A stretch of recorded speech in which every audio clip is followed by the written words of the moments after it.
এইবার প্রথম পরিচ্ছেদের পরের দ্বিতীয় অংশ। সাধারণ ব্রাহ্ম সমাজ ও সাইনবোর্ড, সাকার নিরাকার সমন্বয়।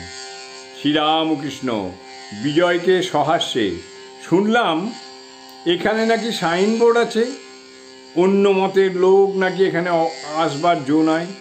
নরেন্দ্র বললে, সমাজে গিয়ে কাজ নাই, শিবনাথের বাড়িতে যেও। আমি বলি সকলেই তাকে ডাকছে, দেশাদশীর দরকার নাই। কেউ বলছে সাকার, কেউ বলছে নিরাকার। আমি বলি যার সাকারে বিশ্বাস সে সাকারের চিন্তা করুক, আর যার নিরাকারে বিশ্বাস সে নিরাকারের চিন্তা করুক।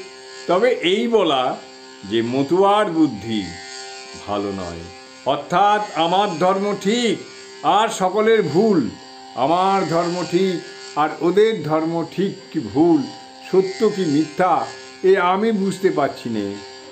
এ ভাব ভালো, কেননা ঈশ্বরের সাক্ষাৎকার না করলে তার স্বরূপ বোঝা যায় না। কবির বলতো, সাকার আমার মা, নিরাকার আমার বাপ, কাকো নিন্দ কাকো বন্ধ, দোনো পাল্লা ভারী। হিন্দু, মুসলমান, খ্রিস্টান, শাক্ত, শৈব, বৈষ্ণব, ঋষিদের কালের ব্রহ্মজ্ঞানী ও ইদানীং ব্রহ্মজ্ঞানী তোমরা সকলেই এক বস্তুকে চাহিত। তবে যার যা পেটে সয়, মা সেইরূপ ব্যবস্থা করেছেন।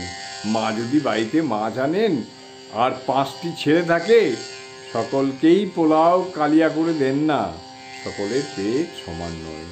কারোর জন্য মাছের ঝোলের ব্যবস্থা করেন, কিন্তু মা সকলকেই সমান ভালোবাসেন। আমার ভাব কি জানো? আমি মাছ সব রকম খেতে ভালোবাসি। আমায় মেয়েলি স্বভাব, সকলের হাস্য। আমি মাছ ভাজা, হলুদ দিয়ে মাছ, টকের মাছ, বাটি চচ্চড়ি এসব তাতেই আছি।